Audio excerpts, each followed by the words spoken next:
Karena kalau ceritanya atau serangannya nanggung seperti sekarang ini, itu bisa berakibat fatal atau bisa berbahaya bagi keselamatan Pak Hasto Kristianto yang ada di dalam hari ini. Jadi jangan sampai lah gitu ya, jangan sampai Pak Hasto menjadi korban yang kemudian nanti masyarakat menganggap ini biasa saja seperti kematian Abdul Ghani Kasubah.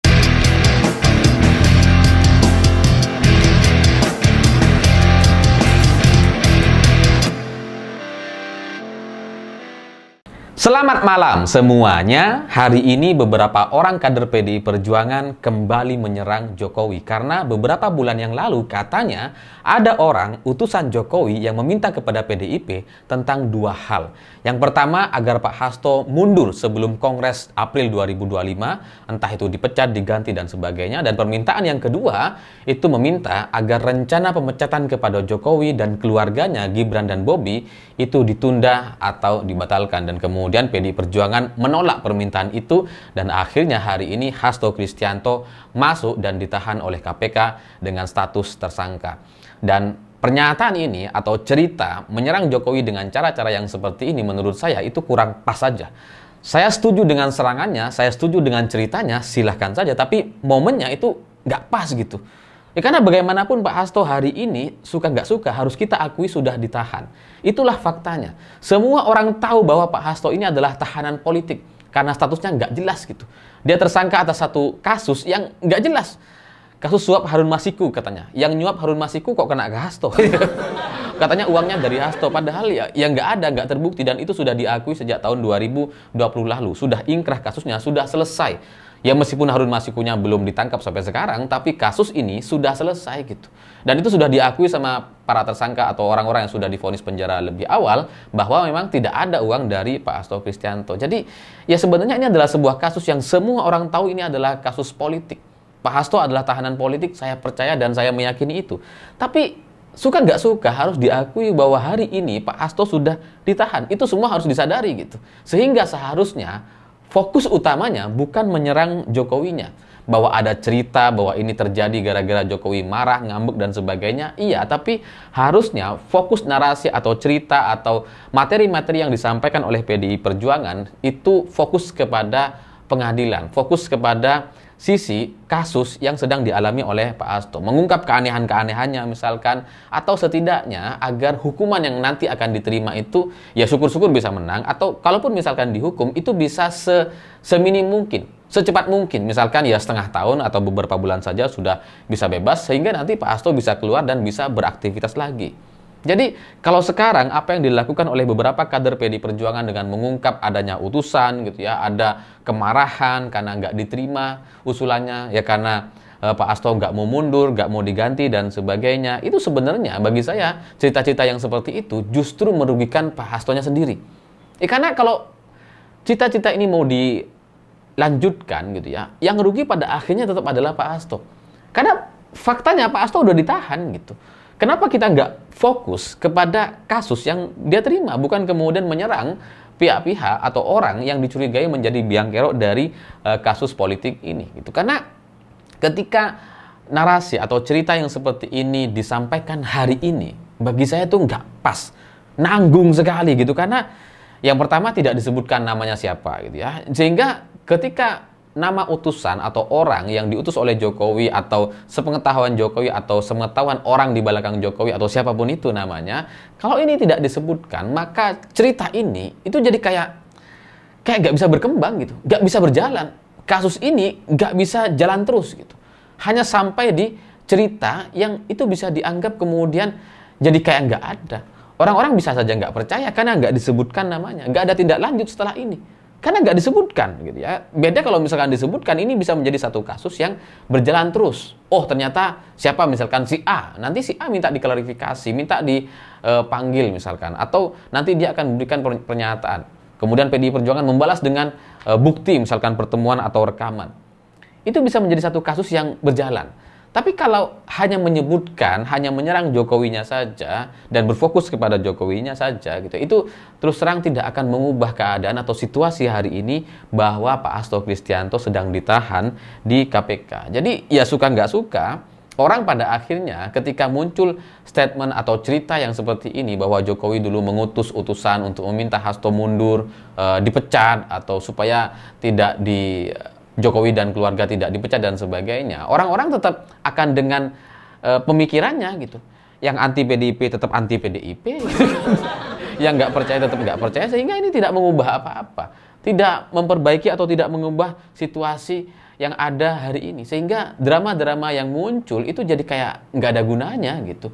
Pernyataan-pernyataan serangan-serangan antara Jokowi dengan PDI Perjuangan itu kayak nggak mengubah apa-apa, karena yang orang yang nggak simpati ya nggak akan simpati.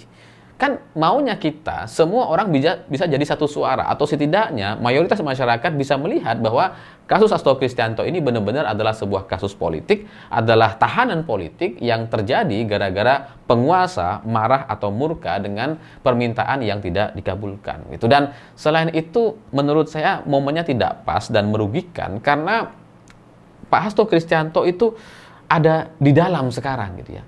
Sehingga apapun yang disampaikan sama kadernya tidak sekuat kalau itu disampaikan oleh Pak Hasto Kristianto sendiri. Dan selain itu, dengan serangan-serangan yang nanggung seperti ini, gitu ya, serangan-serangan yang tidak berkembang atau isu yang tidak bisa dijalankan atau dilanjutkan karena tidak disebutkan namanya, itu karena tidak mengubah apa-apa, posisi masyarakat menjadi ya biasa saja gitu ya. Yang pro Jokowi tetap pro Jokowi, yang pro PDI Perjuangan tetap pro PDI Perjuangan, yang biasa-biasa saja juga mereka tidak merespon dan tidak mengubah pemikiran mereka, tidak mengubah apa-apa di sini. Kalau misalkan terjadi sesuatu kepada Pak Hasto di dalam, itu juga tidak akan mengubah apa-apa gitu. Tidak akan menarik simpati dan tidak kemudian membuat orang menjadi melihat bahwa ini adalah sebuah kasus politik yang sangat-sangat luar biasa. Kalau misalkan naudzubillahi min dzalik, misalkan Pak Hasto kemudian ada masalah kesehatan, tiba-tiba sakit dan sebagainya, ini kita tidak bisa memenangkan narasi yang ada di media, karena pemikiran orang-orang masih sama gitu. Yang pro ya pro, yang anti ya anti gitu. Jadi tidak mengubah apa-apa. Sehingga kalau misalkan dari PDI Perjuangan ingin melakukan satu serangan balik, kalau memang ini mau dibuka gitu ya, seharusnya ya dibuka seluas-luasnya. Memang dibuka namanya siapa dan orang yang kemudian diutus oleh Jokowi itu atas nama siapa. Sehingga ini bisa menjadi satu kasus yang berjalan. Itu nanti bisa ditelusuri. Misalkan si A, misalkan itu jabatannya apa, dia disuruh oleh siapa, misalnya. Mungkin tidak Jokowi langsung, mungkin ada menterinya yang nyuruh, dan sebagainya. Ada buktinya, misalkan dia diungkap lah gitu ya. Supaya apa? Supaya ini menjadi satu kasus yang berjalan. Kalau kasusnya seperti sekarang, hanya perdebatan di media saja, itu tidak mengubah situasi dan pemikiran orang-orang terhadap Hasto Kristianto yang hari ini sedang berada di dalam. Sehingga kalau misalkan ada kondisi kesehatan atau sampai sakit dan sebagainya, itu akan dianggap biasa aja sama orang-orang. Dianggap bukan satu settingan atau satu tindakan yang berbahaya gitu. Akan dianggap ya memang waktunya sakit mungkin gitu ya. Atau mungkin memang udah dianggap ya sudah lanjut usia dan sebagainya gitu ya. Jadi ya seharusnya bagi saya kalau memang ini mau diserang, langsung aja serang gitu ya. supaya jelas gitu. Supaya ini menjadi satu kasus berjalan, dan nanti ketika ada apa-apa, orang bisa simpati kepada Hasto Kristianto. Dan ya kalau ini misalkan mau dibuka sejelas-jelasnya, itu harus dipersiapkan langkah-langkah selanjutnya akan seperti apa. Ya terserah gimana caranya gitu ya. Yang penting ya bisa muncul namanya, entah itu lewat anonim kayak lewat siapalah, lewat saya boleh juga gitu ya. Ini harus disebutkan gitu. Kalau ingin menjadi satu kasus yang terus-menerus berjalan dan bisa menarik simpati masyarakat dan bisa membuka mata orang-orang yang selama ini mungkin masih netral atau anti dengan PDI Perjuangan untuk melihat kasus ini lebih detail, lebih jelas lagi gitu. Karena kalau nanggung-nanggung seperti ini, saya khawatir terus terang gitu ya, seperti kasusnya Abdul Ghani Kasubah. Nggak mirip kasusnya gitu ya. Kalau Abdul Ghani Kasubah memang ada kasusnya, tapi dari sisi serangan yang sangat nanggung-nanggung itu mirip seperti serangan PDI Perjuangan hari ini gitu. Serangannya nanggung karena Abdul Ghani Kasubah, mantan Gubernur Maluku Utara itu terkait kasus korupsi pemberian izin tambang nikel, itu sempat ada fakta persidangan bahwa ada kode blok Medan di Maluku Utara. Jadi ada blok tambang nikel dan itu ditandai blok Medan yang nanti katanya itu dimiliki atau diberikan kepada Bobi Nasution atau menantu Jokowi. Pernyataan ini disampaikan di media secara clear, menantu presiden. Sangat jelas sekali. Tapi setelah itu nanggung gitu. Tidak ada pernyataan-pernyataan lanjutan, tidak ada bukti-bukti lanjutan. Sehingga ceritanya hanya sampai di sana. Bahwa ada Blok Medan di Maluku Utara terkait kasus korupsi atau suap izin tambang nikel ini. Dan setelah itu nggak ada cerita lanjutannya. Nah, hanya pernyataan satu saja dan kemudian setelah itu tidak bergerak kasus ini. KPK ya diem aja gitu kan. Ya biasalah gitu ya. Dan intinya tidak bisa menekan seorang Bobby untuk bisa diperiksa. Bahwa Bobby kemudian ya silakan aja itu kalau memang ada buktinya silakan diproses dan sebagainya, ya nggak bisa gitu.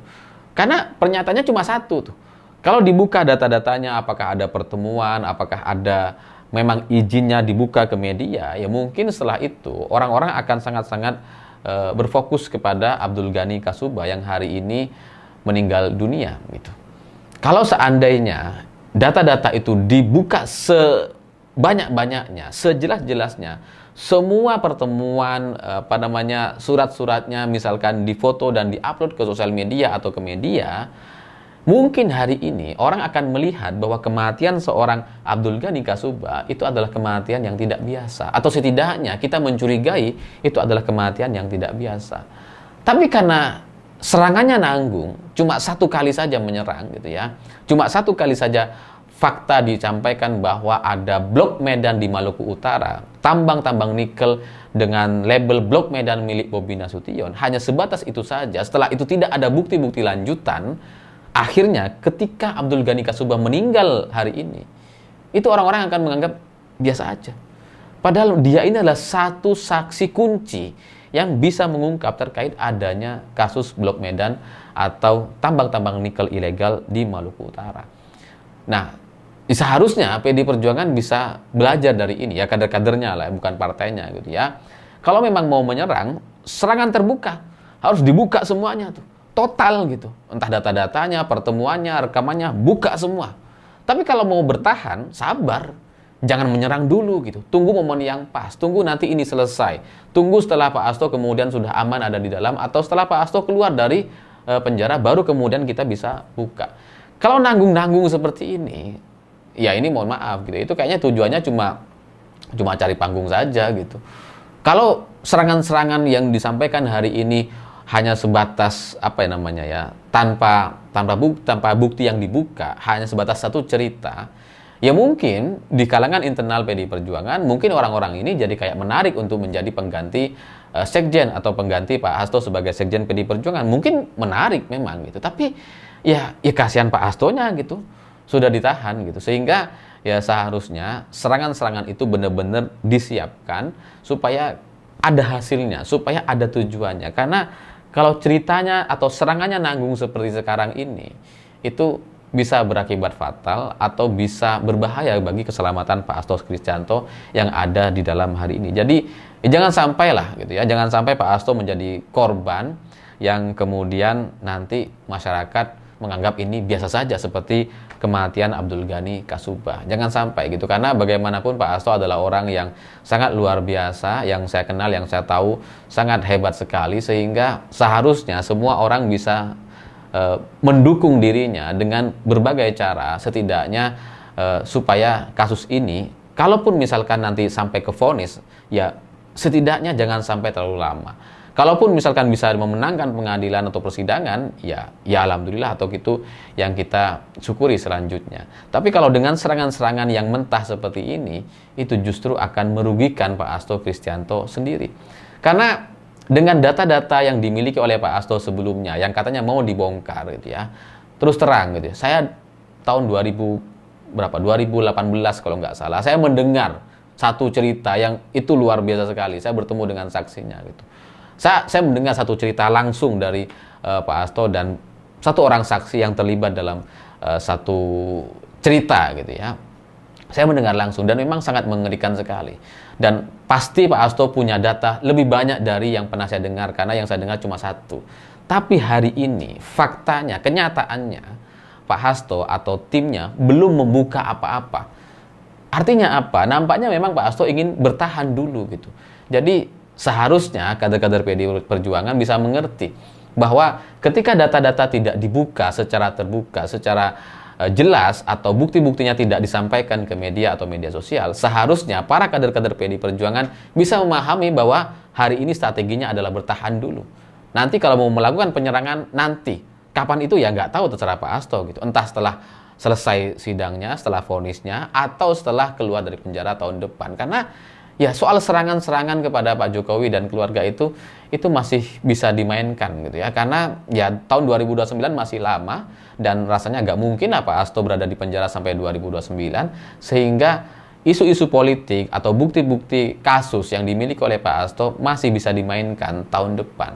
Nah, tapi kita butuh beliau gitu, butuh Pak Hasto untuk keluar dan kemudian berbicara, sama seperti halnya Antasari Ashar beberapa waktu lalu gitu. Semua orang tahu bahwa itu adalah kasus yang dimain-mainin, yang dibuat dan sebagainya, dan ketika keluar itu sangat-sangat menggelegar. Saya berharap itu bisa terjadi lagi, bisa terulang, dan kita mendukung Pak Hasto Kristianto untuk bisa tetap sehat dan bertahan di sana, dan nantinya bisa keluar dengan selamat dan bisa membuka kasus-kasus ini dan memberikan satu serangan balik yang mematikan, bukan serangan-serangan yang nggak ada hasilnya seperti sekarang. Saya pikir itu. Terima kasih sudah menonton. Begitulah kura-kura.